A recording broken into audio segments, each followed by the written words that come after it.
नमस्कार दोस्तों, मैं आपका दोस्त आरजे प्रकाश। किसी ने क्या खूब कहा है दोस्तों, संसार में ऐसा कोई व्यक्ति नहीं है जिसके जीवन में कोई समस्या ना हो। दोस्तों, ऐसी कोई समस्या नहीं है जिसका समाधान ना हो। दोस्तों, एक कहानी है एक राजा की। वो राजा दिव्यांग थे, जिनके एक आँख और एक पैर नहीं थे, लेकिन वो राजा अपने जीवन में बहुत खुश रहते थे, बहुत खुशहाल जीवन जी रहे थे। एक बार वो राजा घूमते घूमते अपने संग्रहालय में पहुँचे। वहाँ संग्रहालय में उन्होंने देखा कि उनके कुछ बुजुर्गों के फ़ोटो लगे हुए थे। उनके पिता के, फिर उनके पिता के, फिर उनके पिता के, number by number, number by number. वो राजा सभी के फ़ोटो देखते हुए गए और लास्ट में उन्होंने देखा कि ये खाली फ्रेम लगा हुआ था। उन्होंने देखा कि इस खाली फ्रेम में अपनी टीम से पूछा कि यहाँ किसका फ़ोटो लगेगा।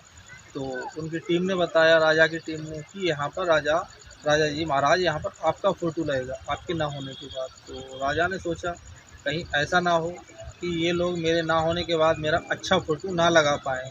तो राजा के मन में एक विचार आया, क्यों ना मैं अभी अपना एक अच्छा फ़ोटो बनवाकर चित्रकारों से और लगा दूँ।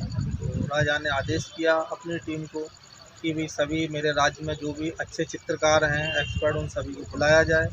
तो राजा की आज्ञा अनुसार अगले दिन सभी चित्रकार बुलाए गए और उन चित्रकारों को आदेश हुआ कि राजा का एक चित्र बनाना है, बहुत अच्छा और बहुत सुंदर चित्र बनाना है। तो सभी चित्रकार मन ही मन सोचने लगे कि राजा का चित्र कैसे बनाएंगे। राजा तो दिव्यांग है, और यदि राजा का दिव्यांग चित्र बना दिया बिना आँख बिना पैर का, हो सकता है राजा को वो अच्छा ना लगे। राजा हमें फांसी भी दे सकता है या कुछ भी बड़ी सज़ा दे सकता है। ये सोचते हुए सभी एक्सपर्ट चित्रकारों ने मना कर दिया कि सर ये तो नहीं हो सकता। इस बीच समाज के बीच से एक नवयुवक निकल कर आया। उस युवक ने कहा कि महाराज, आपका चित्र मैं बना सकता हूँ। तो राजा ने कहा ठीक है, बहुत अच्छी बात है। राजा प्रसन्न हुए। तो राजा ने कहा ठीक है, आप बनाइए चित्र। और उसने 24 घंटे का समय लिया और वो राजा का चित्र बनाने को तैयार हो गया। अगले दिन सभा में वो लड़का राजा का एक बड़ा सा चित्र लेकर आया।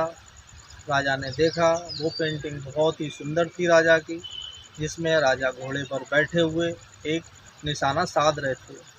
एक पैर घोड़े की आड़ में दिखा दिया, जिससे कि राजा दिव्यांग थे। एक पैर सामने दिख रहा था और एक पैर नहीं दिख रहा था। और जब निशाना साधते हैं तो एक आंख हमेशा बंद ही की जाती है। एक आंख बंद वो वाली दिखा दी जो राजा की ऑलरेडी थी नहीं, दूसरी आंख से राजा निशाना साध रहे थे। इस तरह से उस लड़के ने राजा की पेंटिंग बना दी। ये पेंटिंग देखकर राजा बहुत ही खुश हुए, बहुत प्रसन्न हुए और उस लड़के को बहुत सारा इनाम दिया, रिस्पेक्ट दिया। तो वो लड़का बहुत खुश हुआ दोस्तों। इस तरह से और जितने भी व्यक्ति वहाँ बैठे हुए थे, सभी राजा की पेंटिंग देखकर बहुत खुश हुए और वो पेंटिंग राजा की उस खाली फ्रेम में लगा दी गई दोस्तों। उसके बाद दोस्तों, इस कहानी से यही सीखने को मिलता है कि कभी भी हमें निराश नहीं होना चाहिए। और कई बार ऐसा होता है, अपॉर्चुनिटी हमारे आसपास ही होती है, जिसे हम नेगेटिव समझते हैं, उसे नेगेटिव नहीं समझना चाहिए दोस्तों।